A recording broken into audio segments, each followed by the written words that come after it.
Hey there guys, today we're taking a look at Spider-Man 2 running on the AMD Ryzen 9 7940HS processor. This is running on a Radeon Alloy 9 mini PC, and this is paired with 32 gigabytes of RAM, and we're running this at the highest TDP that this system supports, which is 65 watts. Now this is a brand new title in 2025, at least on PC, and while it's had a rocky launch, I did wait for a few patches to come out before taking a look at it. So I've been making my way through about the first hour of the game so far, and the performance has been relatively decent, at least at the very low graphics settings, and we are using FSR at the performance preset, but I did not use any frame generation in this testing. The reason for that is the fact that the FPS just doesn't get high enough to make the frame generation really look all that pleasant, at least after playing a decent amount of it. While in a lot of segments, especially in cutscenes, you are going to see the FPS at above 60, you can tell by the 1% lows and those frame time charts that there are frequent drops as you're playing through the game. And while this isn't ideal, I didn't find it to be a complete deal breaker. That said though, while the performance can be consistent throughout most of the experience, just with the occasional drop here and there were other times where the performance really tanked. If we jump ahead to this cutscene, you get to see the performance issues that I was talking about, as well as you get a close-up of the graphics at the very low graphics settings, and it is pretty brutal. While this would be passable on a handheld with a tiny screen, on a big 1440p display, though it is running at 1080p, this is pretty rough. But you can see there that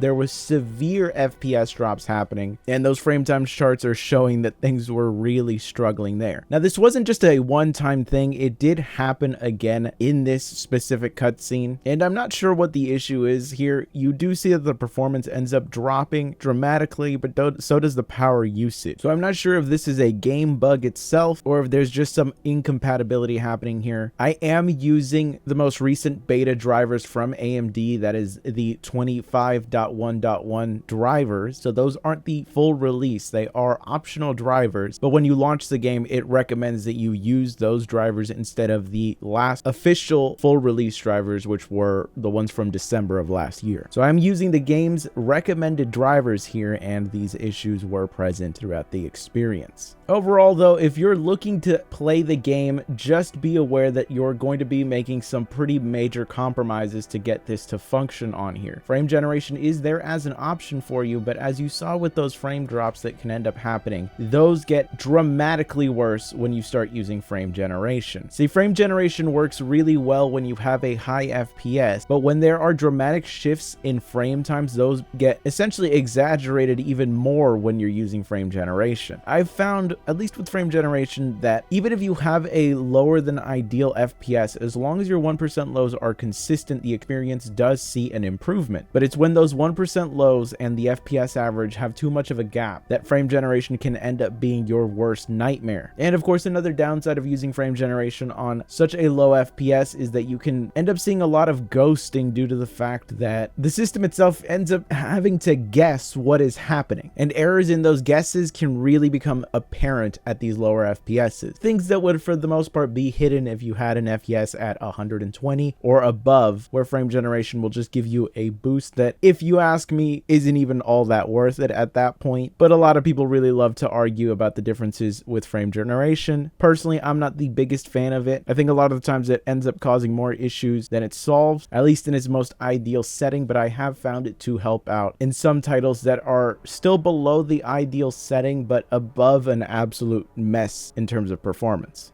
If Spider-Man 2 ends up being anything like the original Spider-Man remaster that came out on PC, we're likely to see some pretty big optimization happen. But again, past results are not necessarily indicative of future results. So just because the developers worked really hard to support the original game does not necessarily mean that we're going to see something like that here. So if this level of performance is something that you think is passable for you, by all means give it a go. But I would not pick up the game expecting better performance than this. If it does happen, great, but I don't think you should financially reward companies for giving you a subpar experience and just hoping that they end up finally fixing their mess. But anyways, I'll catch you guys in the next one.